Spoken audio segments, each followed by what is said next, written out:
IAS की तैयारी कर रहे मेरे dear friends, sisters, brothers and my dear family. एक बिहारी सब पे भारी परिवार में यूपीएससी सिविल सर्विस एग्जामिनेशन के honest and successful exam focused preparation के लिए जो हमने मैराथन क्लास शुरू की है, उनके यूपीएससी गाइडेंस पार्ट में मैं आपका वेलकम करता हूं। फ्रेंड्स, 2 दिनों के बाद हमारी मुलाकात हो रही है। आप जानते हैं कि होली की छुट्टी में हम बात नहीं कर रहे थे। मुझे पूरी उम्मीद है और यकीन है कि होली आपने बड़े मज़े से मनाई होगी, खूब मस्ती की होगी।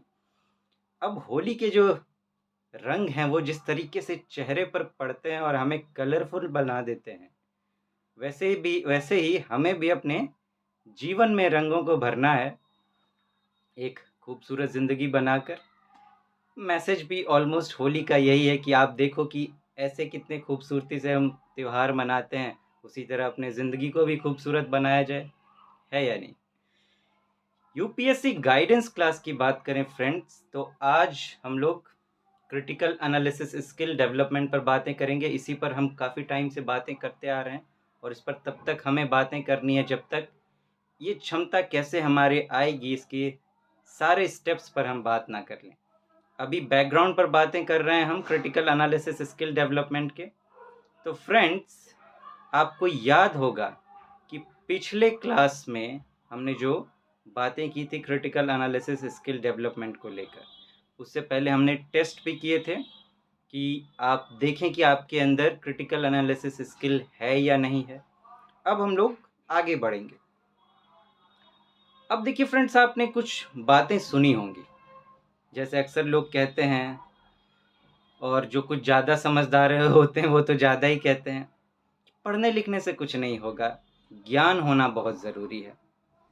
और कुछ लोग को ये भी कहते हैं, आपने सुना होगा, सिर्फ ज्ञान होने से कुछ नहीं होने वाला, बुद्धि भी होनी चाहिए। मीन्स कि 3 स्टेप्स में बात होती है।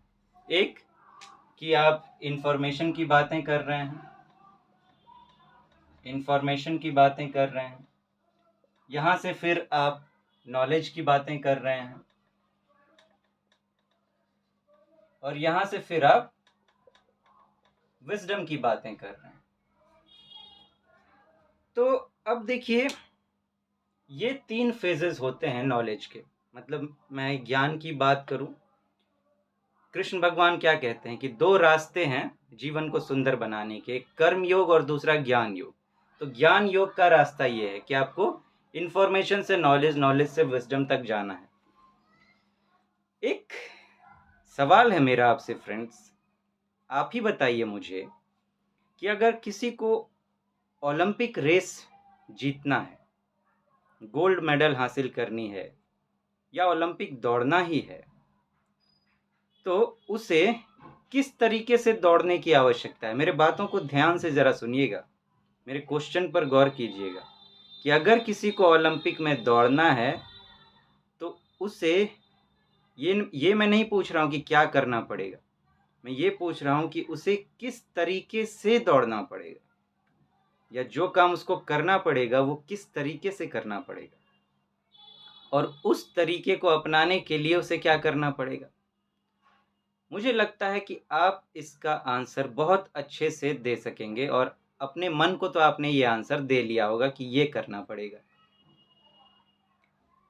तो सवाल ये है फ्रेंड्स कि अब दूसरा, कि अगर मैं आपसे कहूँ कि आपको आंसर राइटिंग अगर सीखनी है एग्जामिनेशन के लिए, यूपीएससी सिविल सर्विस एग्जामिनेशन के लिए, तो आपको क्या करना पड़ेगा, या फिर मैं यूं कहूं कि जो आपको करना पड़ेगा वो किस तरीके से करना पड़ेगा। अब जरा हम पैटर्न को समझने की कोशिश करते हैं। जब हम बुक्स पढ़ रहे होते हैं तो उसमें हमें ज़्यादा मेहनत तो करनी नहीं पड़ती, तो हम बड़े आराम से मज़े से पढ़ भी लेते हैं, काफ़ी कुछ उतना स्ट्रेस दिमाग को होता नहीं, तो वो करने में हमें कोई दिक्कत नहीं होती। लेकिन अगर मैं यहीं दूसरा सवाल करूं कि जब आंसर राइटिंग आपको करना होता है, या आपसे कहा जाता है कि आप आंसर राइटिंग करें, या एक क्वेश्चन लेके आप आंसर राइटिंग करने बैठते हैं, तब दिमाग की क्या कंडीशन होती। अब मेरा आपसे सवाल ये है कि जो आपने आंसर सोचा कि ओलंपिक में जीतने के लिए जो करना पड़ेगा, अगर वहाँ जीतने के लिए वो करना पड़ेगा और वो करना ही पड़ेगा, तो आंसर राइटिंग सीखने के लिए भी इधर कुछ करना पड़ेगा और वो करना ही पड़ेगा। तो क्या उसके बिना आंसर राइटिंग हम सीख सकते हैं? तो फिर मेरा यही सवाल है कि फिर हम करते क्यों नहीं? जब बारी आती है यहाँ कुछ करने की, हमसे कोई सजेशन मांगे तो हम यही देंगे कि आपको ये करना पड़ेगा। उसमें हम बेटर देन द बेस्ट होते हैं सजेशन देने में। लेकिन जब खुद पर लागू करने की बात आती है तो थोड़ा सा धक्का सा लगता है। आंसर राइटिंग लिखने का मन नहीं करता, करने का मन नहीं करता। वहाँ जो जद्दोजहद मेहनत करनी पड़ती है उससे बचने की हम कोशिश करते हैं। तो फाउंडेशन क्या है? क्रिटिकल एनालिसिस स्किल की मैं बात करूं, यहाँ जो ये विजडम आप देख रहे हैं यही है एक तरीके से क्रिटिकल एनालिसिस स्किल डेवलपमेंट का लेवल। आपको इस लेवल तक पहुंचना पड़ेगा। आप जो पढ़ रहे हैं किताबों में वो इंफॉर्मेशन के रूप में है और उससे उसे समझकर आप नॉलेज में कन्वर्ट कर सकते हैं। अगर समझने की कोशिश करें, प्लेन तरीके से आपने पढ़ा जो किताबों में दी हुई है तो आप इस स्तर पर रह जाएंगे, और अगर थोड़ा समझा तो यहाँ पहुंच जाएंगे। लेकिन इस समझ को आपने अब इसको थोड़ा सा गहरा करना शुरू किया कि इसका मैं इस्तेमाल कैसे करूंगा। जब बात यूटिलाइजेशन की आ जाती है और आप वो चीज करने लगते हैं तो फिर बात इसकी आ जाती है। तो अगर आपको वहां तक पहुंचना है तो इन स्टेजेस से तो गुजरना ही होगा। तो अब आप समझ पा रहे होंगे कि अगर मैं सवाल पूछूं कि क्या बिना ये किए आप आंसर राइटिंग कर पाएंगे? आंसर राइटिंग को आप ओलंपिक का रेस ही समझ लीजिए एक तरीके से। वहां पे ओलंपिक का गोल्ड मेडल ही जीतना और ये उससे भी बड़ा समझ लीजिए। तो लेकिन समझ लीजिए, एक एग्जाम्पल के लिए मैं ले रहा हूँ, लेवल समझ लीजिए। तो इस प्रोसेस से तो गुजरना ही होगा। इस बात का कोई भी संदेह हमारे दिमाग में नहीं रहना चाहिए। दिमाग जो शॉर्टकट्स ढूंढता रहता है कि अरे बात बन जाएगी, कर लेंगे, तो इस तरह के थॉट्स से बचने की कोशिश करें। नतीजा कुछ नहीं निकलने वाला। निकलना होता तो अब तक निकल गया रहता, या अगर इसी तरीके से निकलना रहता तो स्कूल्स के एग्जामिनेशन, कॉलेजेस के एग्जामिनेशन, यूनिवर्सिटीज़ के एग्जामिनेशंस तो कितने इस लेवल से बहुत ही सिंपल होते हैं। वहाँ भी हमें टॉप करना चाहिए था, क्यों नहीं किया हमने? तो देखिए फ्रेंड्स, आपके अंदर वो बात तो है। हमें चाहिए क्या, दिक्कत क्या होती है ज़्यादातर के साथ, हमारा ध्यान जो रहता है, अगर आम का पेड़ है उस पे आम लगे हुए हैं तो हमारा ध्यान सिर्फ और सिर्फ आम पर रहता है। लेकिन वो आम आया कहाँ से, शुरुआत कहाँ से हुई? बीज से। यहाँ पे बीज क्या है, ये आपका इंफॉर्मेशन पढ़ना तो पड़ेगा, पहले पढ़ना होगा। फिर अब मैं पूछूं कि इस बीज के साथ आपको क्या करना पड़ेगा कि फल इसमें आ सकें, तो आपको अच्छे से पता है कि क्या क्या करना पड़ता है। और वो फल ऐसे ही नहीं आ जाते, उसमें मिठास ऐसे ही नहीं आ जाती, इतने प्रोसेस से उसको गुजरना पड़ता है, तब कई टाइम के बाद जाके वो हमें फल देता है। तो ध्यान हमारा, लेकिन ध्यान हमारा कहाँ रहता है? वो आम के फल के, कैसे इसको तोड़ें।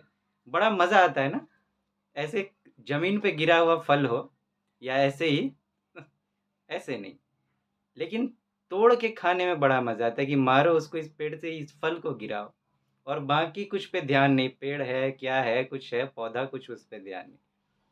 तो इस प्रोसेस को समझना पड़ेगा। अपने आप को एक पेड़ की तरह आप मान लीजिए, आपके अंदर वो बीज पड़ा हुआ है। मतलब देखिए, पढ़ते तो हम हैं ही, ये हम अच्छे से जानते हैं, और ये अगर कोई कहता है हमसे तो वो बेवकूफ़ है।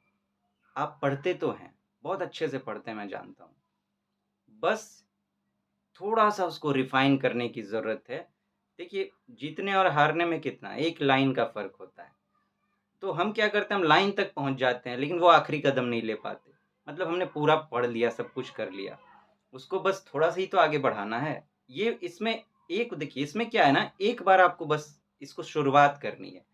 एक बार दिमाग को आदत पड़ गई ना इस तरीके से एनालिसिस करने की चीज़ों की, तो वो फिर उससे भागेगा नहीं, क्योंकि उसको उसी में मज़ा आने लगेगा, ऐसे मन ही नहीं लगेगा। अब एक एग्ज़ाम्पल लेकर समझने की कोशिश करते हैं कि करना क्या है? या ये है क्या? अब देखिए, आप अक्सर न्यूज़ में सुनते होंगे, न्यूज़पेपर्स में, कि गवर्नर्स ने बहुत प्रॉब्लम क्रिएट कर रखे हैं। स्टेट गवर्नमेंट अक्सर कभी शिकायत करती है, कभी सुप्रीम कोर्ट जाती है, या गवर्नर के खिलाफ कुछ एक्शन ऐसा-वैसा गवर्नर और स्टेट गवर्नमेंट को लेकर आप अक्सर सुनते होंगे बात। तो कि दोनों में झगड़ा होता रहता है। अब एक स्टेटमेंट मैं आपसे कहता हूँ कि गवर्नर जो है, उसको सेंट्रल गवर्नमेंट अपॉइंट करती है।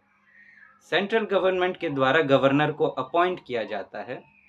बस इस लाइन के आधार पर आपको ढूँढना है कि ऐसे क्या-क्या कारण हो सकते हैं कि स्टेट गवर्नमेंट और गवर्नर के बीच में झगड़ा होता होगा, और फिर उसको ठीक कैसे किया जा सकता है। अगर ये आप कर पाए, तो समझ लीजिए कि आप में आपके अंदर वो बीज पड़े हुए हैं क्रिटिकल एनालिसिस स्किल डेवलपमेंट के, बस उसको थोड़ा-सा रिफ़ाइन करने की ज़रूरत है। फ्रेंड्स, आज यहीं रुकेंगे। बैकग्राउंड के बाद अब धीरे-धीरे हम प्रोसेसिंग की तरफ आएँगे कि कैसे स्टेप बाय स्टेप प्रोसेस किया जाए उसको, और हम इस स्किल को पा सकें। तब तक आप अपना ध्यान रखें friends. Thank you so much. Have a nice day. नमस्ते।